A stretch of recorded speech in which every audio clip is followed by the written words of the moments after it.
महाअवतार बाबा जी। अध्याय 9 में आज बाबा जी और माता जी दिव्य स्तर पर सदा एक हैं। आप सभी का एक बार फिर से स्वागत है।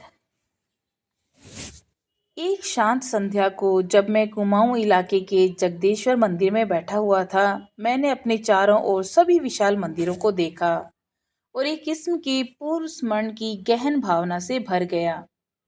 मेरे मन की आंखों के सामने दूसरे युगों के पुरातन ऋषि मुनियों के चित्र आ रहे थे। मैं यह समझ नहीं पा रहा था कि जब मैं वहां पहुंचा तब ये पावन मंदिर इतने उजाड़ और वीरान क्यों थे। और तब जैसे ही मेरी देह स्थिर हुई, मैं स्वयं में स्थित हो गया। मेरी चेतना परिवर्तित हो गई। मेरे मन ने मेरी चेतना के लिए द्वार खोल दिए और यहाँ तक कि पूर्व जीवन की घटनाओं के क्षण भंगुर दृश्य भी मेरी चेतना के शांत सरोवर में विलीन हो गए। ऐसा प्रतीत हो रहा था कि मैं एक दूसरे ही लोक के आयाम में प्रवेश कर रहा था। परंतु मैं वही था। मंदिर और पेड़ वही थे। यहाँ तक कि जिस जमीन पर मैं बैठा था वह बिल्कुल वास्तविक और ठोस थी। गढ़वाल प्रदेश की कठोर और मर्दाना प्रकृति के विपरीत कुमाऊं के पर्वतों का वन्य वातावरण कहीं अधिक स्त्रीण प्रकृति का है। और शंकुधर देवदार के हरे वृक्ष मेरे मन की आंखों के समक्ष प्रशांत हरे सरोवर का रूप बन गए और मेरी चेतना में विलीन हो गए। अस्त होते सूर्य की झुकी हुई किरणों ने मुझ पर मंदिरों की परछाइयां डाल दी और एक कोमल हवा का झोंका अपने संग जंगल की अत्यंत ताजी और जीवंत महक लिए मेरे पास से गुजरा। मैं स्वयं के भीतर स्थिरचित, शांत, निष्काम और पूर्ण तुष्ट होकर बैठ गया। और फिर उस मौन संध्या के सूर्य प्रकाश के पीछे से एक बहुत ही सरल और साधारण युवक की आकृति उभरी। मुझे ये स्पष्ट तौर पर ज्ञात नहीं था कि वे बाह्य वातावरण से प्रकट हुए थे या आंतरिक मौन से, परंतु उनकी वे अभिव्यक्ति दोनों ही तरह से होती प्रतीत हो रही थी। मैं जानता था, लेकिन साथ ही साथ इस बात के प्रति अनजाना भी था कि ये वही थे जिन्हें गुप्त रूप से लोग अनामिक बुलाते हैं। और फिर भी यह सत्ता बहुतेरे नामों से जानी जाती है, जिन्हें हर एक योगी स्वामी अपने अपने व्यक्तिगत विश्वासों और स्वभावों के अनुसार उपयोग में लाता है। हालांकि जब वह युवक जो 16 से 20 वर्ष की उम्र का होगा मेरे सामने 17 से 20 फीट की दूरी पर आकर बैठ गया, तब वह एक ऐसा स्वप्न था जो इतना अधिक वास्तविक था कि यथार्थता भी उसके समक्ष एक स्वप्न प्रतीत हो रही थी। और मैं अपनी उन्मनी अवस्था में होते हुए भी उनकी अचिंत्य महिमा से अचंभित रह गया। वे वासना रहित और पूर्णतया निर्दोष थे और मुझ में कोई वासना न थी। वे किस लिए आए थे? कोई खुलासा करने के लिए, मुझे कोई कथा सुनाने के लिए। और जब मैंने उनके साकार रूप को देखा तो वे मेरी ओर देखकर मुस्कुराए। और तब मुझे उनकी प्रकृति रहित प्रकृति के बड़े ही अद्भुत दर्शन और अंतर्दृष्टि मिली। उनके आधे शरीर ने स्त्री का रूप ले लिया और उनके अंग प्रत्यंग और उसकी रूपरेखा उनकी छाती सहित रूपांतरित हो गई। इस प्रकार की उनका आधा शरीर पूर्ण रूप से दिव्य माँ का हो गया और उनका दूसरा आधा शरीर 16 ग्रीष्म ऋतुओं के सुकुमार की पौरुषाकृति का था। वे अपने इस साहचर्य की में अविनाशी थे, क्योंकि उन्होंने मुझे इस बात का दर्शन कराया था कि स्वयं बाबा जी ही माता जी हैं।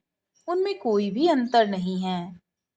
बाबा जी शिव हैं और उनकी शक्ति माता जी हैं, जो गतिशील सृजनात्मक बल और ब्रह्मांड की मुक्ति स्वरूप बल के रूप में बाबा जी से ही उत्पन्न हुई हैं।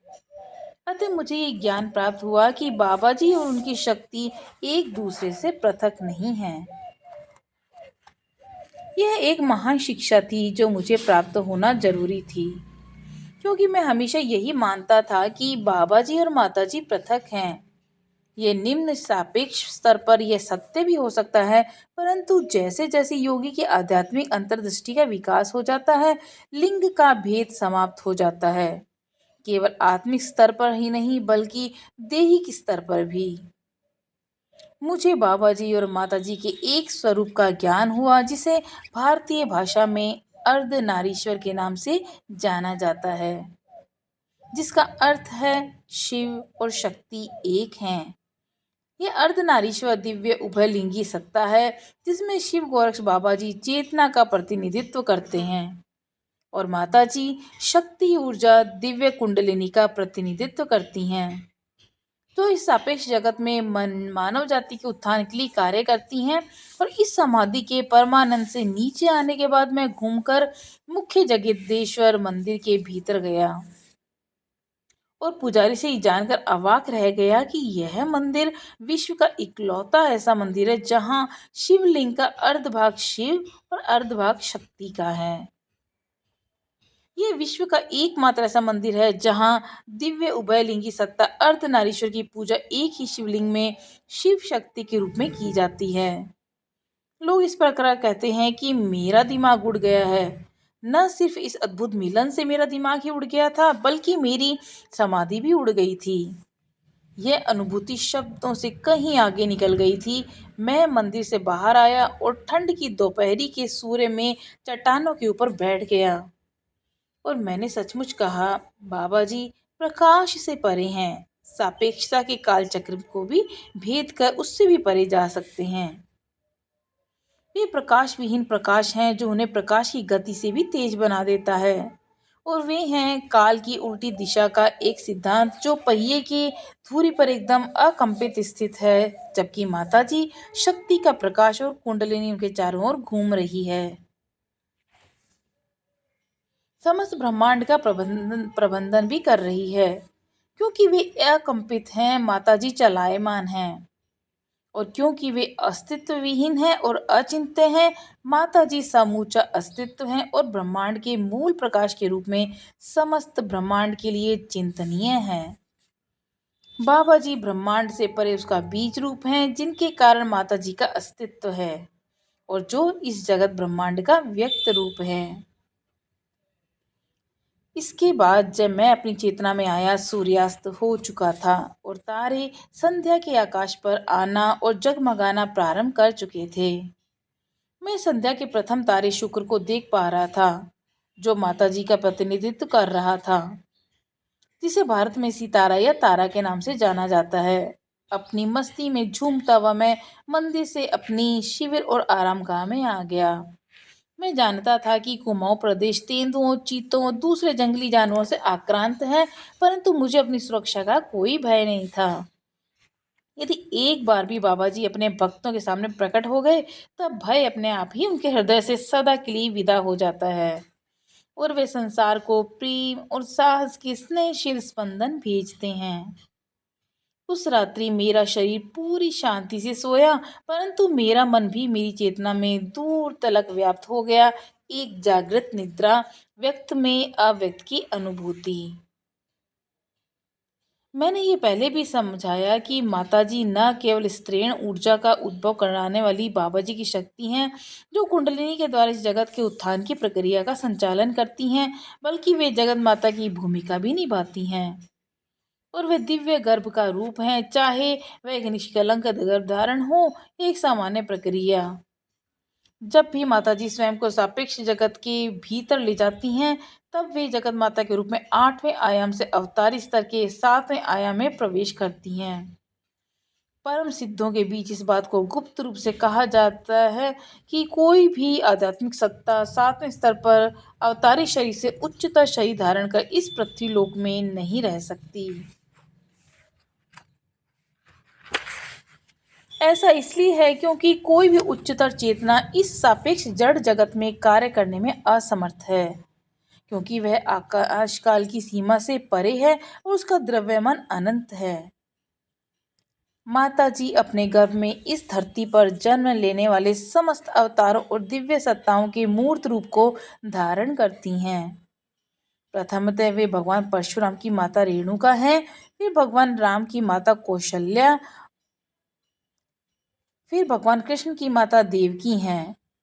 इसके बाद वे भगवान बुद्ध की माता माया के रूप में जन्म लेती हैं और फिर वे जीसस की माता मरियम के रूप में इस धरती पर आती हैं। कुंती किसी दिव्य माता के रूप में कमतर नहीं, जिनके 5 पुत्र अम्लोद्भव में से जन्मे थे।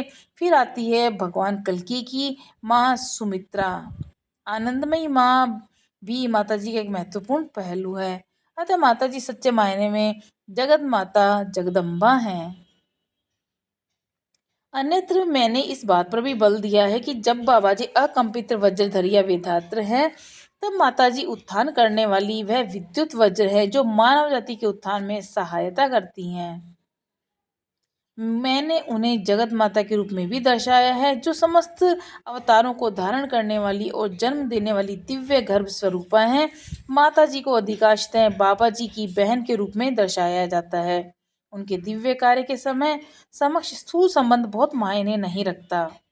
वे अपने कार्य की प्रकृति के अनुसार बाबा जी के साथ किसी भी संबंध में आ सकती हैं। और समझने योग्य महत्वपूर्ण तथ्य तो यह है कि माता जी बाबा जी की अविभाजित दिव्य ऊर्जा हैं, जो सही समय और अवसर आने पर उनके साथ अपनी दिव्य लीला किया करती हैं। जय शिव बाबा। तो ये है आज का अध्याय। कल हम जानेंगे अध्याय 10 में बाबा जी द्वारा अवतारों की दीक्षा। तब तक के लिए नमस्कार।